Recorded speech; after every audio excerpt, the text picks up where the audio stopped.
आम बर्तमान आज अष्टम श्रेणी गणित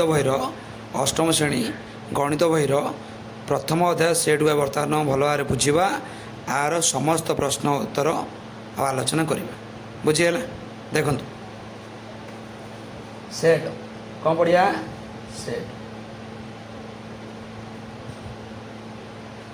ये हूँ सेटर जनक हूँ किए सर्ट क्वेश्चन पचारि पारे परीक्षा रे सेट्र जनक हूँ किए ना सेट्र जनक हेले जॉर्ज कैंटर किए जॉर्ज कैंटर सेटर जनक जॉर्ज कैंटर। सेट पढ़िया पूर्व बर्तमान सेट उपर आलोचना करवा। देख सेट पढ़िया पूर्व किसी जिन आम बर्तमान जाना एवं सेट को आलोचना करवा। देख गणन संख्या कौन पढ़िया गणन संख्या। देख गणन संख्या को आमर एन द्वारा लिखा जाए बा एन द्वारा सूचित करा जाए क्या ना गणन संख्या कौन ना एक टू नहीं कि समस्त धनात्मक संख्या प्लस एक टू नहीं कि जेतक सब आम धनात्मक संख्या रहिले ताको आमर गणन संख्या भितर ही से माने जीवे बुझीगला। ओके प्लस एक टू नहीं कि असंख्य पर्यंत थिबा धनात्मक संख्या को कहा जाए कौन गणन संख्या। यार अर्थ है समस्त धनात्मक संख्या को कौन कहा जाए गणन संख्या कहा जाए। आ गणन संख्या को आमर एन द्वारा लिखा जाए बा सूचित करा जाए। गणन संख्यार सेट को आमर देख गणन ये जितक सब धनात्मक संख्यार सेट को कहा जाए कौन गणन संख्यार सेट कहा जाए। गणन संख्या को मध्य कौन कहा जाए स्वाभाविक संख्या कौन कहा जाए स्वाभाविक संख्या।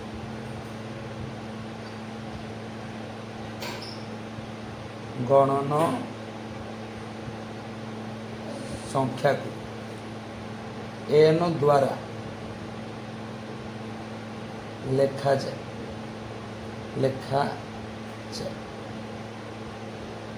आउ गणन संख्या भितर आमर समस्त प्रकार धनात्मक संख्या आमर गणन संख्या सेट ही अच्छा जितक सब धनात्मक संख्या रही यदि को आम सेट आकार लिखा केमती लिखा देख आगे गणन संख्या को एन द्वारा आम लिखा जाए लिखिदे समान चिन्ह दबा आउ दीपट दुईटा कुटल बंधनी दबा तापर लिखा जितक सब धनात्मक संख्या 1 2 3 4 है अनंत पर असंख्य पर है ये हूँ आम कौन गणन संख्या को आम लिखिले जितक सब धनात्मक संख्या आउ गणन संख्या मध्य कौन कह जाए स्वाभाविक संख्या।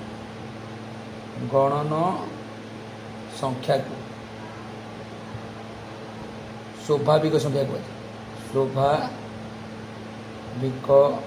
संख्या संख्या कह जाए गणन संख्या कौन कह जाए स्वाभाविक संख्या कह जाए। देख पचार आमर हूँ 15टा कौ संख्या गणन संख्या तापर 217टा कौ संख्या गणन संख्या कहीं माने धनात्मक संख्या आ जेतक सब आमर धनात्मक संख्या आमर जीवे कौथे ना गणन संख्यार सेट भितर आमर जीवे है तापर 569 कौ संख्या ना गणन संख्या इत्यादि। एबे आसबा आमर कौन स्वाभाविक संप्रसारित गणन संख्या सॉरी 2 रे आमर पढ़िया संप्रसारित गणन संख्या बा संप्रसारित स्वाभाविक संख्या। संप्रसारित गणन संख्या ये संप्रसारित गणन संख्या को आमर एन स्टार द्वारा लिखा जाए। ये संप्रसारित गणन संख्या को आम क्या लिखले एन स्टार द्वारा लिखिले संप्रसारित गणन संख्या आम एन स्टार द्वारा लिखुचे। आउ संप्रसारित गणन संख्या रे आमर समस्त धनात्मक संख्या सहित 0 जीव है 0 सहित समस्त धनात्मक संख्या को आम कौन कहले संप्रसारित गणन संख्या कहले। आउ यहीटा को आमर एन स्टार द्वारा लिखा जाए यहाँ को आम कौन एन स्टार द्वारा लिखा जाए। ଆଉ ଜିରୋ ସହିତ ସମସ୍ତ ଧନାତ୍ମକ ସଂଖ୍ୟାର ସଂଖ୍ୟାମାନଙ୍କୁ ନେଇ ଗଠିତ ସେଟ୍କୁ ସମ୍ପ୍ରସାରିତ ଗଣନ ସଂଖ୍ୟାର ସେଟ୍ ବୋଲି କୁହାଯାଏ।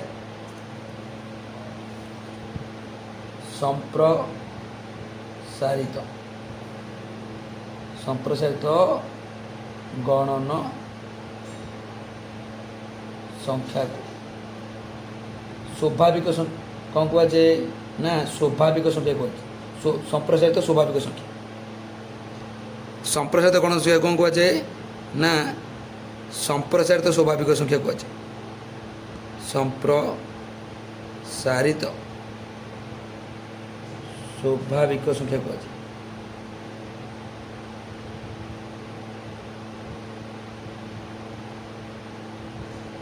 ଓକେ, ଏଥିରେ ଆକୁ ଯଦି ଆମେ ସେଟ୍ ଆକାରରେ ଲେଖିବା କ'ଣ ଲେଖିବା ନା ଏନ୍ ଷ୍ଟାର ସମାନ ଚିହ୍ନ ଦେବା ଆଉ ଦୁଇ ପଟେ ଆମର କୁଟଳ ବନ୍ଧନୀ ଦେବା। ବୁଝିଗଲେ? ଆଉ ଜିରୋରୁ ଲେଖିବା ଷ୍ଟାର୍ଟ କରିବା। ଜିରୋ ଆଉ ଯେତକ ସବୁ ରହିଲା ଆମର ଧନାତ୍ମକ ସଂଖ୍ୟା 0 1 2 3 ହେଲା। ଯେତକ ସବୁ ଆମର ଧନାତ୍ମକ ସଂଖ୍ୟା ରହିଲେ ଆମର କେଉଁଥିରେ ଯିବେ ନା ସମ୍ପ୍ରସାରିତ ଗଣନ ସଂଖ୍ୟା ବା ସମ୍ପ୍ରସାରିତ ସ୍ୱାଭାବିକ ସଂଖ୍ୟାରେ ଯିବେ। ଆଉ ଥରେ କହିଦେଉଛି ସମ୍ପ୍ରସାରିତ ଗଣନ ସଂଖ୍ୟା କ'ଣ ନା ସମ୍ପ୍ରସାରିତ ଗଣନ ସଂଖ୍ୟାକୁ ଆମର ଏନ୍ ଷ୍ଟାର ଦ୍ୱାରା ଲେଖାଯାଏ। ସମ୍ପ୍ରସାରିତ ଗଣନ ସଂଖ୍ୟାରେ ଆମର ଜିରୋ ସହିତ ଯେତକ ସବୁ ଆମର ଧନାତ୍ମକ ସଂଖ୍ୟା ରହିଲେ ସିଏ ଆମର ସମ୍ପ୍ରସାରିତ ଗଣନ ସଂଖ୍ୟା ଭିତରେ ଯିବେ। ଆଉ ଜିରୋ ଏବଂ ସମସ୍ତ ଧନାତ୍ମକ ସଂଖ୍ୟାରକୁ ନେଇକି ଗଠିତ ସେଟ୍କୁ କୁହାଯାଏ ସମ୍ପ୍ରସାରିତ ଗଣନ ସଂଖ୍ୟାର ସେଟ୍ କୁହାଯାଏ। ହେଲା, ମୁଁ ଯଦି କହିବି ଉଦାହରଣ,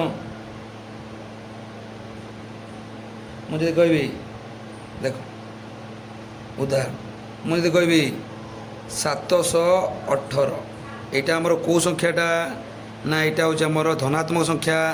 ଆଉ ଏଇଟା କେଉଁଥିରେ ଯିବ ନା ଆମର ସମ୍ପ୍ରସାରିତ ଗଣନ ସଂଖ୍ୟାରେ ଯିବ। ଆଉ ମଧ୍ୟ କେଉଁଥିରେ ଯିବ ନା ଆମର ଗଣନ ସଂଖ୍ୟା ଭିତରେ ବି ଯିବ। ମୁଁ ଯଦି କହିବି 0 ଏଇଟା କେଉଁ ସଂଖ୍ୟା ନା ଆମର ଏଇଟା ହେଉଛି ସମ୍ପ୍ରସାରିତ ଗଣନ ସଂଖ୍ୟା। ବୁଝିହେଲା? ମୁଁ କହିବି 18ଟା କେଉଁ ସଂଖ୍ୟା ନା 18ଟା ଆମର ସମ୍ପ୍ରସାରିତ ଗଣନ ସଂଖ୍ୟା ବା ସମ୍ପ୍ରସାରିତ ସ୍ୱାଭାବିକ ସଂଖ୍ୟା। ଓକେ, ଇତ୍ୟାଦି।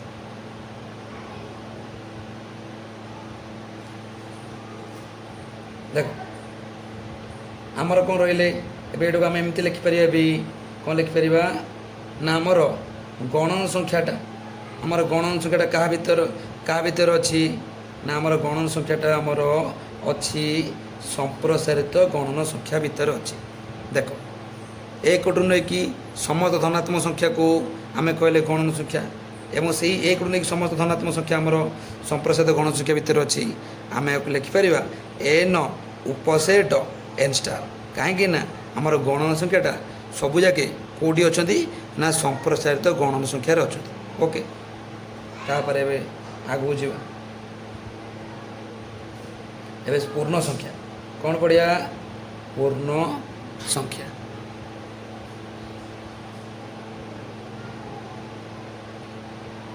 ପୂର୍ଣ୍ଣ ସଂଖ୍ୟାକୁ ଆମର ଜେଡ଼ ଦ୍ୱାରା ଲେଖାଯାଏ। କାହା ଦ୍ୱାରା ଲେଖାଯାଏ? ଜେଡ଼ ଦ୍ୱାରା। ଦେଖ ପୂର୍ଣ୍ଣ ସଂଖ୍ୟାକୁ ଆମର ଜେଡ଼ ଦ୍ୱାରା ସୂଚିତ କରାଯାଏ। କାହା ଦ୍ୱାରା ସୂଚିତ କରାଯାଏ? ଜେଡ଼ ଦ୍ୱାରା। ଆଉ ପୂର୍ଣ୍ଣ ସଂଖ୍ୟା ଭିତରେ ଯେତେକ ସବୁ ଆମର ମାଇନସ୍ ସଂଖ୍ୟା ଆଉ ପ୍ଲସ୍ ସଂଖ୍ୟା ରହିଲେ ଏବଂ 0 ରହିଲେ ଆମର କେଉଁଥିରେ ଯିବ ନା ଆମର ପୂର୍ଣ୍ଣ ସଂଖ୍ୟା ଭିତରେ ଯିବ। ଏବଂ ସମସ୍ତ ଋଣାତ୍ମକ ସଂଖ୍ୟା ସମସ୍ତ ଧନାତ୍ମକ ସଂଖ୍ୟା ଆଉ କ'ଣ 0 ଆମର ଯିବ। ଦେଖ ପୂର୍ଣ୍ଣ ସଂଖ୍ୟାରେ ଆମର କ'ଣ ରହିଲେ ନା ସମସ୍ତ ଧନାତ୍ମକ ସଂଖ୍ୟା ସମସ୍ତ ଋଣାତ୍ମକ ସଂଖ୍ୟା ଏବଂ 0 ଏ କେଉଁଥିରେ ଯିବେ ନା ପୂର୍ଣ୍ଣ ସଂଖ୍ୟା। ପୂର୍ଣ୍ଣ ସଂଖ୍ୟାକୁ ଆମର ଜେଡ଼ ଦ୍ୱାରା ଲେଖାଯାଏ। କାହା ଦ୍ୱାରା ଲେଖାଯାଏ? ଜେଡ଼ ଦ୍ୱାରା ଲେଖାଯାଏ। ବୁଝିଗଲା? ଆଉ ପୂର୍ଣ୍ଣ ସମସ୍ତ ଧନାତ୍ମକ ସଂଖ୍ୟା ସମସ୍ତ ଋଣାତ୍ମକ ସଂଖ୍ୟା ଏବଂ 0କୁ ନେଇ ଗଠିତ ସେଟ୍କୁ କ'ଣ କୁହାଯାଏ? ପୂର୍ଣ୍ଣ ସଂଖ୍ୟାର ସେଟ୍ କୁହାଯାଏ। ବାସ୍ ଏତିକି। ଏବେ ଲେଖିବା ପୂର୍ଣ୍ଣ ସଂଖ୍ୟାକୁ ଆମର ପୂର୍ଣ୍ଣ ସଂଖ୍ୟାକୁ ଜେଡ଼ ଦ୍ୱାରା କ୍ୟାପିଟାଲ ଜେଡ଼ ଦ୍ୱାରା ଲେଖାଯାଏ। କାହା ଦ୍ୱାରା ଲେଖାଯାଏ ନା କ୍ୟାପିଟାଲ ଜେଡ଼ ଦ୍ୱାରା ଲେଖାଯାଏ। ପୂର୍ଣ୍ଣ ସଂଖ୍ୟାରେ देख पूर्ण संख्या जब सेट आकार लिखा कैपिटल जेड लिखा समान चिन्ह दबा आ दीपटे दुईटा कुटिल बंधनी दबा आउ ये रमर समस्त धनात्मक संख्या 1 2 3 4 5 अनंत पर्यंत जी अनंत पर्यंत बुझीगला आउ 0 -1 -2 -3 अनंत पर्यंत बुझीगला ये हूँ आम कौ संख्या ना पूर्ण संख्या कौ संख्या रे ना पूर्ण संख्या देख आमर मु कहि उदाहरण देख उदाहरण देवी मु कहि -5 एटा कौ संख्या ना आमर पूर्ण संख्या कहीं समस्त माइनस संख्या आमर कौन जे पूर्ण संख्या मुझे कहि -5007 एटा कौ संख्या ना आमर पूर्ण संख्या मु कहि +5007 ये मध्य कौ संख्या ना आमर पूर्ण संख्या आ मु कहि 0 एटा कौ संख्या ना आमर पूर्ण संख्या ओके जतक ऋणात्मक संख्या जतक धनात्मक संख्या आ शून्य ये कौन जी आमर पूर्ण संख्यार जी आम पूर्ण संख्या को लिखिपर एमती लिखिपर देख देख आमर गणन संख्या रहा गणन संख्याटा क्या भर रहा ना आमर संप्रसाद गणन संख्या भर रहा आमर संप्रसाद गणन संख्या रहा क्या भर ना आम रहा कौन पूर्ण संख्या भर रहा देख पूर्ण संख्या भितर आमर गणन संख्या रहीपर आउ पूर्ण संख्या भितर संप्रसारित गणन संख्या रहीपर बुझीगला आम लिखिपर एन लिखी N subset N star subset Z बुझीगला एवं बर्तमान देख सेट उपर बर्तमान भलसे आलोचना कर देख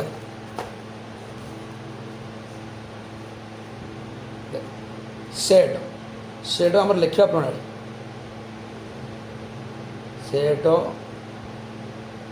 लिखा प्रणाली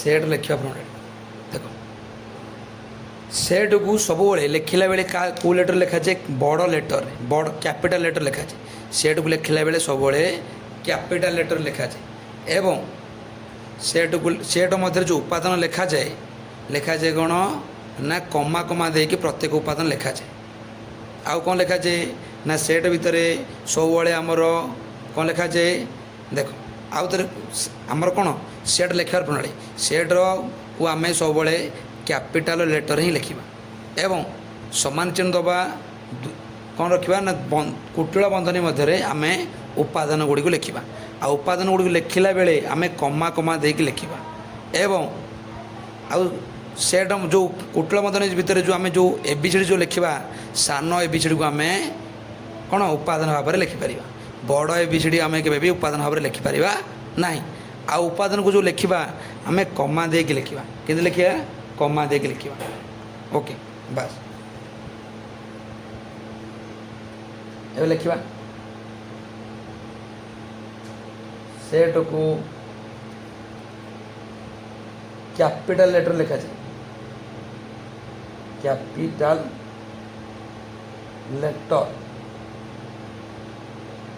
लेटर लिखा जाए सेट को आमर कैपिटल लेटर लिखा जाए सेट को आमर कैपिटल लेटर लिखा जाए है जमती कि आमर जमती कि बड़ ए बड़ बी बड़ सी इत्यादि है सेट मध्य जो उपादान गुड़ी आम लिखुचे सेट मध्य जो सेट मध्य जो आम उपादान गुड़ी आम लिखुचे कुटिला बंधन भर लिखा उपादान गुड़ी आम कौट लिखा ना कुटिला बंधन भर लिखा सेट मध्य उपादान गुड़ी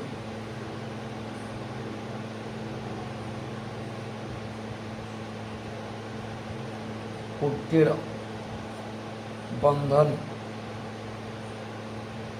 मध्य लिखा जाए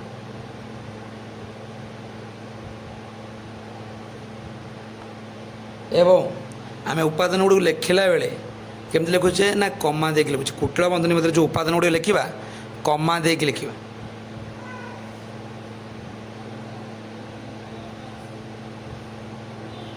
कुटिल बंधन मध्य उपादान गुड़ी को लिखला बेले उपादान गुड़ी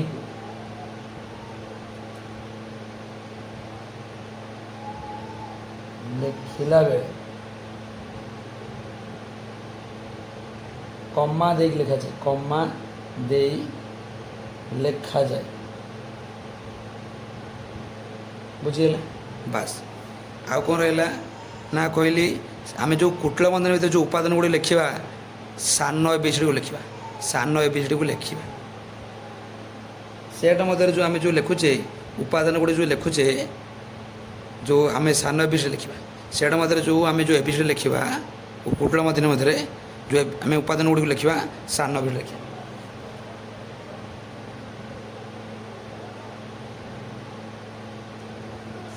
कुटिल बंधनी मध्य कुटिल बंधनी मध्य सान एबीसीडी बा स्मॉल लेटर को सान एबीसीडी बा स्मॉल लेटर को लिखा जाए उपादान भाव में कुटिल बंधनी मध्य सान एबीसीडी को सान ए बी सी डी को सान एबीसीडी को उपादान भावे लिखा जाए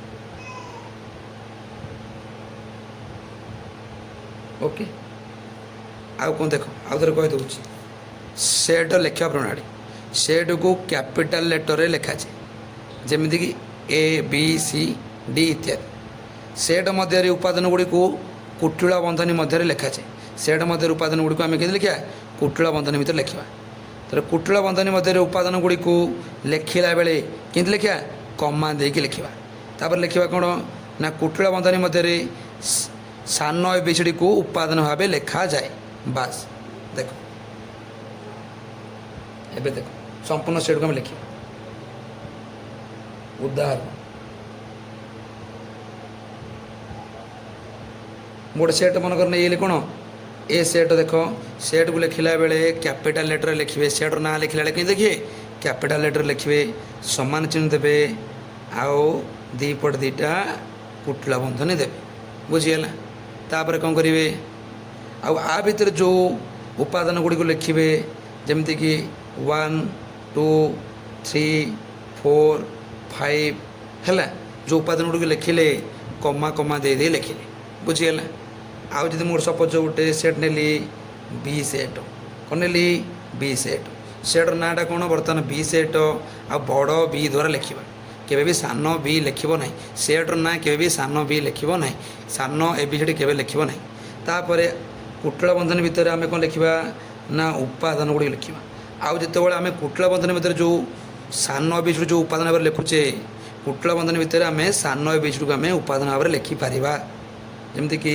स्मॉल ए small B small C small D small ई इत्यादि बुझीगल एबे देखो मु कहबी एटी 1 टा को सेट्र उपादान ना ए सेट्र उपादान 2 टा को सेट्र उपादान ना ए सेट्र उपादान 3 टा को सेट्र उपादान ना ए सेट्र उपादान 4 टा को सेट्र उपादान ए सेट्र उपादान 5 टा को सेट्र उपादान ए सेट्र उपादान ये जो छोट एटा को सेट्र उपादान ना बी उपादान छोट बीटा को सेट्र उपादान बी उपादान छोट सीटा को सेट्र उपादान बी सेट्र उपादान छोट डीटा को सेट्र उपादान ना बी सेट्र छोट ईटा को सेट्र उपादान ना बी सेट्र ओके आमे कौन बर्तमान देखा ना आमे उपादान आउ सेट मध्य आमे बिलोंग्स टू आ नॉट बिलोंग्स टू व्यवहार करवा उपादान आउ सेट मध्य उपादान आउ सेट मध्य आमे बिलोंग्स टू आ नॉट बिलोंग्स टू व्यवहार कर देखो उपादान एवं सेट मध्य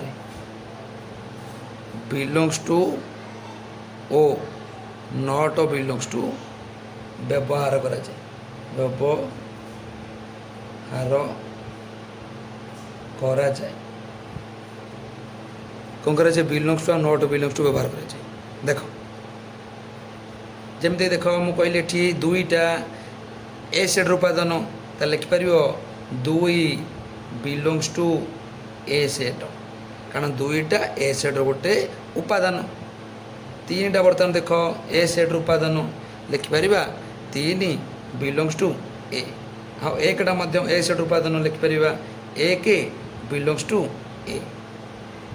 ଆଉ ସେମିତିକି ଲେଖିପାରିବା ଛଅଟା ଏ ସେଟ୍ର ଉପାଦାନ କି ନାହିଁ, ଛଅଟା ଏ ସେଟ୍ ଭିତରେ ନାହିଁ, ଲେଖିପାରିବା 6 ନଟ୍ ବିଲଙ୍ଗସ୍ ଟୁ ଏ।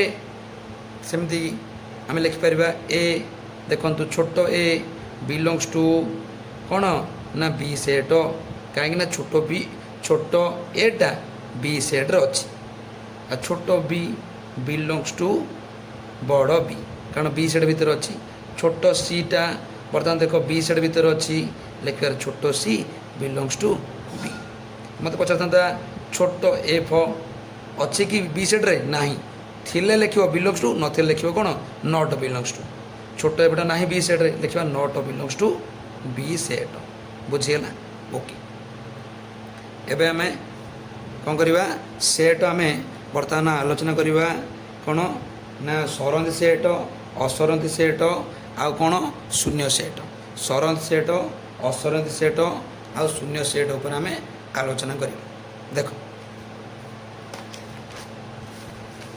ଏବେ ସରନ୍ତି ସେଟ୍, ଅସରନ୍ତି ସେଟ୍ ଆଉ ଶୂନ୍ୟ ସେଟ୍ ଉପରେ ଆଲୋଚନା କରିବା।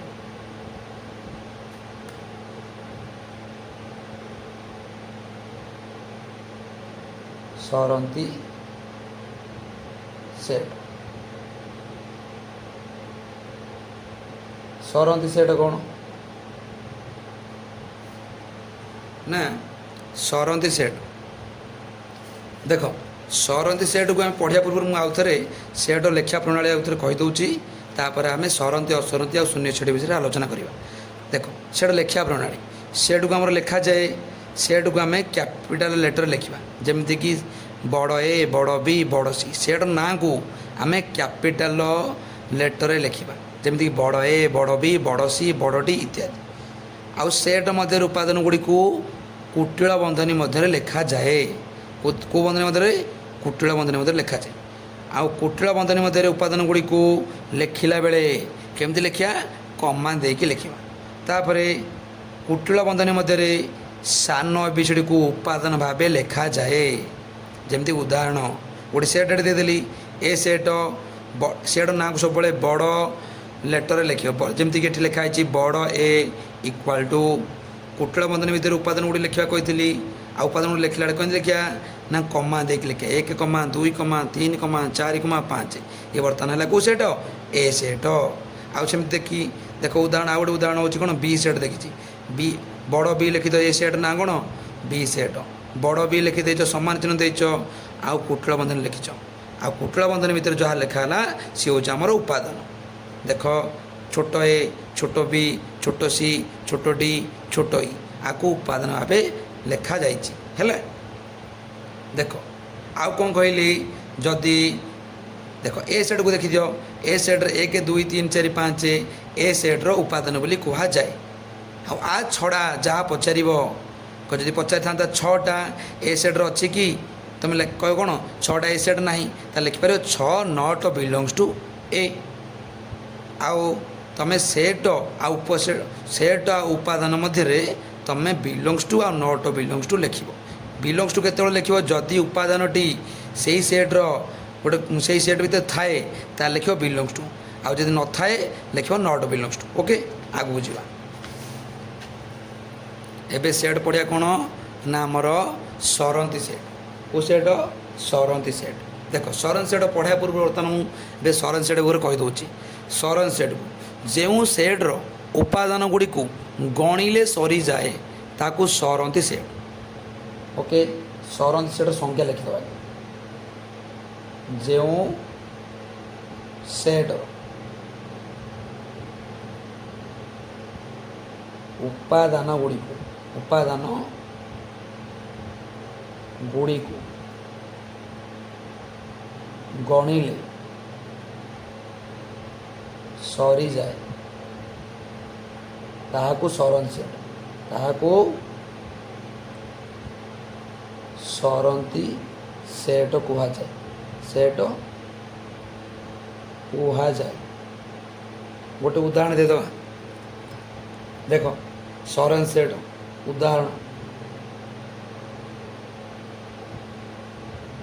ମୁଁ ନେଲି ମନେକର ଏ ସେଟ୍। କେଉଁ ସେଟ୍? ଏ ସେଟ୍। ସେଠୁ ସବୁବେଳେ ଲେଖିଲା ବେଳେ କ୍ୟାପିଟାଲ ଲେଟରରେ ଲେଖିବ, ସମାନ ଚିହ୍ନ ଦେବ, ଆଉ କୁଟିଳ ବନ୍ଧନୀ ମାଧ୍ୟମରେ କ'ଣ ଲେଖିବ? ଉପାଦାନ ଲେଖିବ। ଯେମିତିକି ଲେଖିଛି କେତେ ନା 2 3 4 5। ଓକେ, ଏଠି ଉପାଦାନ ଲେଖିଲି 2 3 4 5। ମୁଁ ଗଣିକି କହିଦେବି କେତେଟା ଉପାଦାନ ଅଛି? 4ଟା ଉପାଦାନ। 2 ଗୋଟେ ଉପାଦାନ, 3 ଗୋଟେ ଉପାଦାନ, 4 ଗୋଟେ ଉପାଦାନ, 5 ଗୋଟେ ଉପାଦାନ। ମୁଁ ଗଣିକି ଏଇଟା ଶେଷ କରିଦେଲି 2 3 4 5। 4ଟା ଉପାଦାନ ଅଛି ଏଠି। ଗଣିକି ମୁଁ କହିଦେଲି ଏଠି କେତେଟା ଉପାଦାନ ଅଛି? 4ଟା ଉପାଦାନ। ତେଣୁ ଏଇଟା କେଉଁ ସେଟ୍ ଯିବ? ସରନ୍ତି ସେଟ୍। ମୁଁ କ'ଣ କହିଲି? ଯେଉଁ ସେଟ୍ର ଉପାଦାନ ଗୁଡ଼ିକୁ ଗଣିଲେ ସରିଯାଏ। ଆଉ ଗୋଟେ ଉଦାହରଣ ଦେଇଦେବୁ ସେମିତି ବି ସେଟ୍। ଯେମିତି ଲେଖିଲି ଛୋଟ ଏମ, ଛୋଟ ଏନ, ଛୋଟ ଓ, ଛୋଟ ପି, ଛୋଟ କ୍ୟୁ। ଦେଖ ଏଠି ଉପାଦାନ ଗୁଡ଼ିକ ଯେଉଁ ଲେଖିଛି, ଦେଖ ଏମ ଗୋଟେ ଉପାଦାନ, ଏନ ଗୋଟେ ଉପାଦାନ, ଓ ଗୋଟେ ଉପାଦାନ, ପି ଗୋଟେ ଉପାଦାନ, କ୍ୟୁ ଗୋଟେ ଉପାଦାନ। 5ଟା ଉପାଦାନ ଅଛି ଗଣିକି କହିଦେଲି। ତାହେଲେ ଏଇଟା କେଉଁ ସେଟ୍ରେ ଯିବ? ନା ସରନ୍ତି ସେଟ୍। ଯେଉଁ ସେଟ୍ର ଉପାଦାନ ତୁମେ ଗଣିକି ଶେଷ କରିଦେବ ସେଇଟା କେଉଁ ସେଟ୍ର କୁହାଯିବ? ସରନ୍ତି ସେଟ୍। ବୁଝିଗଲା? ଏଠି ଉପାଦାନ ସଂଖ୍ୟା କେତେଟା ଅଛି? 5ଟା। ଏ ସେଟ୍ର ଉପାଦାନ ସଂଖ୍ୟା କେତେଟା? 4ଟା। 1 2 3 4ଟା। ଓକେ, ଏବେ ପଢ଼ିବା ଅସରନ୍ତି ସେଟ୍। କ'ଣ ପଢ଼ିବା? ଅସରନ୍ତି ସେଟ୍। ଅସରନ୍ତି ସେଟ୍। ଅସରନ୍ତି ସେଟ୍କୁ ଅସରନ୍ତି ସେଟ୍ ସଂଜ୍ଞା କ'ଣ? ନା ଯେଉଁ ସେଟ୍ର ଉପାଦାନ ଗୁଡ଼ିକୁ ଗଣିଲେ ସରେ ନାହିଁ ତାହାକୁ ଅସରନ୍ତି ସେଟ୍ କୁହାଯାଏ। ଯେଉଁ ସେଟ୍ର ଉପାଦାନ ଗୁଡ଼ିକୁ ଗଣିଲେ ସରିବ ନାହିଁ ତାହାକୁ ଅସରନ୍ତି ସେଟ୍ କୁହାଯାଏ। ଯେଉଁ ସେଟ୍ର ଉପାଦାନ ଗୁଡ଼ିକୁ ଗଣିଲେ ସରେ ନାହିଁ ତାହାକୁ ସରନ୍ତି ସେଟ୍ କୁହାଯାଏ। ଯେଉଁ ସେଟ୍ର ଉପାଦାନ ଗୁଡ଼ିକୁ ଗଣିଲେ ସରେ ନାହିଁ ତାହାକୁ ସରନ୍ତି ସେଟ୍ କୁହାଯାଏ। ଏବେ ବର୍ତ୍ତମାନ ଉଦାହରଣ ଦେବା। ଦେଖ ମନେକର ଏ ସେଟ୍। କେଉଁ ସେଟ୍? ଏ ସେଟ୍। 1 2 3 4 ଇଏ ଲେଖା ହେଇଛି। ଏ କୋଉଠୁ ଯାଇକି ଅସଂଖ୍ୟ ପର୍ଯ୍ୟନ୍ତ ଯାଇଛି। ମୁଁ ଗଣିଲେ ବି ରାତି ପାଇଯାଉଛି ନା ଗଣି ପାରିବି ନାହିଁ। ତାହେଲେ ଏଇଟା କେଉଁ ସେଟ୍? ଅସରନ୍ତି ସେଟ୍। କେଉଁ ସେଟ୍? ଅସରନ୍ତି ସେଟ୍। ସରନ୍ତି ସେଟ୍ ଆଉ ଅସରନ୍ତି ସେଟ୍ ଭିତରେ ଫରକ ଏତିକି, ଏଇଟା ତୁମର କ'ଣ ଲେଖା ହେଇଥିବ? ତୁମେ ଗଣିକି କହିପାରିବ ଏଇ ପର୍ଯ୍ୟନ୍ତ ଲେଖା ହେଇଛି। ଏଠି ଲେଖ ସରନ୍ତି ସେଟ୍ରେ 2 3 4 5 ପର୍ଯ୍ୟନ୍ତ ଲେଖା ହେଇଛି। କିନ୍ତୁ ଏଇଟା 1 ଠୁ ଅସଂଖ୍ୟ ପର୍ଯ୍ୟନ୍ତ ଲେଖା ହେଇଛି। ଡଟ୍ ଦିଆଯାଇଛି। ଅସରନ୍ତି ସେଟ୍ର କ'ଣ ଦିଆଯାଇଛି? ନା ଯେଉଁ ସଂଖ୍ୟା ପଛପଟେ ଡଟ୍ ଚିହ୍ନ ଦିଆହେଇଥିବ। ହେଲା, ତୁମେ ଏଇଟା ଜାଣିପାରିବ ଏଇଟା ହେଉଛି ଅସରନ୍ତି ସେଟ୍। ଆଉ ଏଇଟା ଗଣିଲେ ମଧ୍ୟ ସରିବ ନାହିଁ। ହେଲା, ସେ ଆଗକୁ ଗଣି ପାରିବ ନାହିଁ ବୋଲି ଡଟ୍ ଦେଇଦେବା। ବୁଝିଗଲା? ସେମିତି ଆଉ ଗୋଟେ ସେଟ୍ ଦେଲି ବି ସେଟ୍। ଦେଖ -1 -2 -3 -4 -5 ହେଲା। ଇଏ ବର୍ତ୍ତମାନ ଦେଖ -1ଠୁ ନେଇକି ଅନନ୍ତ ପର୍ଯ୍ୟନ୍ତ ଅଛି। ଆକୁ ମୁଁ ଗଣି ପାରିବି ନାହିଁ। ହେଲା, ତାହେଲେ ଏଇଟା କେଉଁ ସେଟ୍? ଅସରନ୍ତି ସେଟ୍। ବୁଝିଗଲା? ସରନ୍ତି ସେଟ୍ରେ ତୁମ ଡଟ୍ ଚିହ୍ନ ଲାଗିନଥିବ, ଅସରନ୍ତି ସେଟ୍ରେ ତୁମର ଡଟ୍ ଚିହ୍ନ ଲାଗିଥିବ। ବୁଝିଗଲା? ଏବେ ପଢ଼ିବା ଶୂନ୍ୟ ସେଟ୍। କ'ଣ ପଢ଼ିବା? ଶୂନ୍ୟ ସେଟ୍। ଦେଖ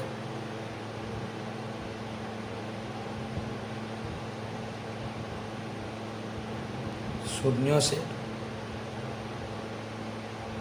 शून्य सेट को आमर शून्य सेट को आमर कौन ना फाई द्वारा सूचित कराए क्या द्वारा सूचित कराए फाई द्वारा शून्य सेट संज्ञा आमर कौन ना जो सेट मध्य कौन उपादान न थाए ताकू शून्य सेट कह जाए जो सेट मध्य कौन उपादान न थाए ताहाको शून्य सेट कह जाए शून्य सेट कह जाए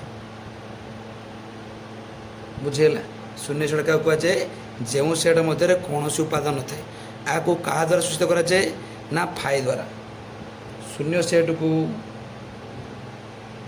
शून्य सेट को ये जो फाई द्वारा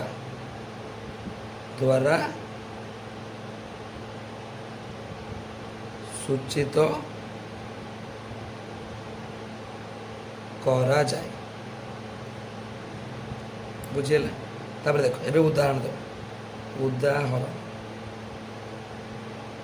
हूँ कौन मन कर ए सेट ने कौ सेट ने ए सेट को लिखला बेले सब कैपिटल लेटर लिख समान चिन्ह दब देख आउ कुटुला बंधन मध्य उपादान लिखा जाए देख या भर जब किसी उपादान ना तो कौ सेट कहे शून्य सेट बा फाई सेट बुझीगला ओके आउ थे कह शून्य सेट कौन जो सेट मध्य कौन उपादान न थाए ताकू शून्य सेट कह जाए शून्य सेट को फाई द्वारा सूचित करा जाए उदाहरण अनुसार ए सेट लिखिली समान चिन्ह देली आउ कौन लिखिली कुटुला बंधन भर जब किसी उपादान लिखाई नता कौ सेट शून्य सेट कौ सेट शून्य सेट एबे आमर बर्तमान देख ए बर्तमान आम पढ़ा कौन यूनियन ऑफ सेट पढ़ा यूनियन ऑफ सेट पढ़ा सेट्र जोग पढ़ा सेट्र जोग प्रक्रिया पढ़ा सेट्र वियोग प्रक्रिया पढ़ा सेट्र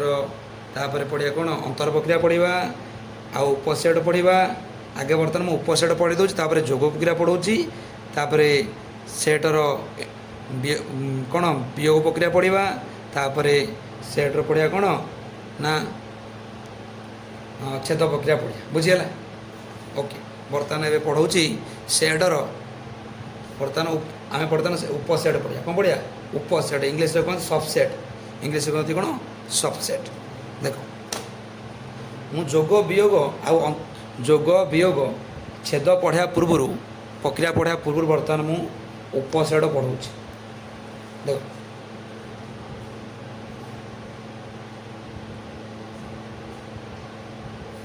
उपसेट कौन पढ़िया उपसेट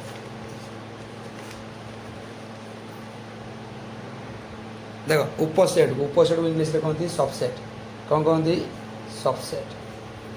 सबसेट देख देख उपसेट कौन कहला तोर गणित बही कौन कही संज्ञा कौन कही ए ओ बी सेट द्वय मध्य जदि ए सेट्र प्रत्येक उपादान बी सेट्र उपादान होता है तेबे सेट ए को सेट बी रो एक उपसेट कह जाए आउ इंग्लीश रे कह A is a subset of B है संकेत या ए सबसेट बी लिखा जाए है बर्तमान देख ये तार थिला संज्ञा थिला ओके मुझे बर्तमान